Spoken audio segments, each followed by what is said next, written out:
This bike finished is exactly how I pictured it being. It really does look like a stock custom that's not just an old bike and not a new bike in old color. It's just a kind of a nice mix. My name's Oliver Jones. We're here in Long Beach, California at my shop. I go by the Cutrate.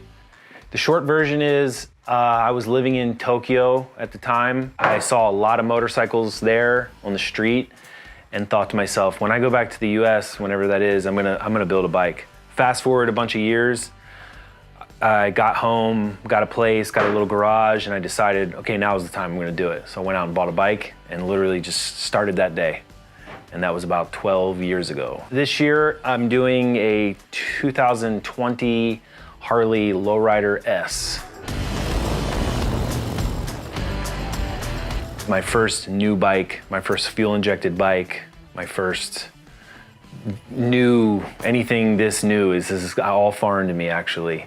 Pretty much early on, coming from the East Coast, I had a sort of like a formed opinion of what I like and don't like. I tend to like more aggressive bikes, fast, dark.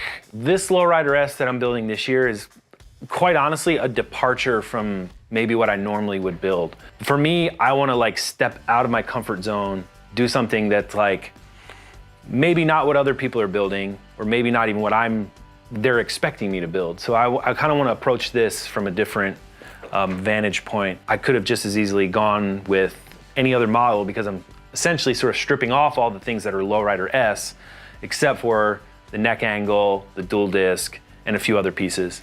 This bike, to me, is all about a sort of design project. Like that being my sort of background. In college, we did a lot of rebranding it with different things. Like we're gonna take this corporate logo and sort of rebrand it. That's what I wanted to do with this bike. Take a bike that's done and rebrand it as a Born Free edition. Not something that when you look at it, you're intimidated that, oh man, that's a great bike, but without that, $10,000 swing arm, mine's not gonna be that cool.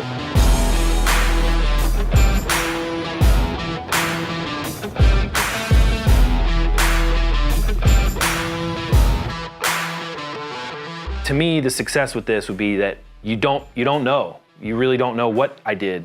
It could be that the fenders are just tweaked ever so slightly, but that little tweak, when you look at it, gives a much better line compared to the rear fender, compared to the tank, compared to the bars. So all of those things kind of, they work together. The wheels are probably one of the bigger endeavors on this thing. So I took 90s era Thunderstar, factory Thunderstar wheels. Clearly those are not modern day sizes and would look totally wrong on this bike.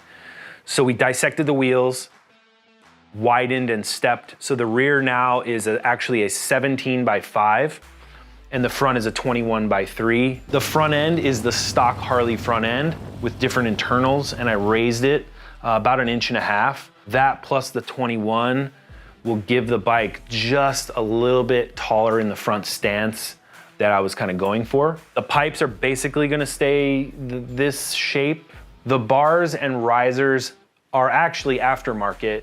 I went with just 6-inch risers and a taller bend bar than the factory bars. So I kind of split the difference between the height in the bar and the height in the riser to get the overall that I wanted.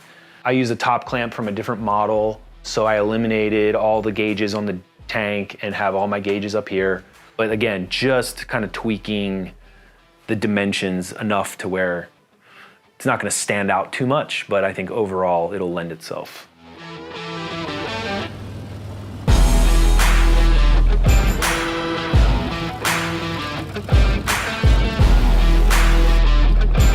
It's just a clean kind of rider bike. There's no extra, standing pads on the back and things for wheelies and that kind of stuff. It's more just clean, FX heritage basically, and somewhat modernizing it and somewhat taking from the past and just making a nice clean hybrid of the both.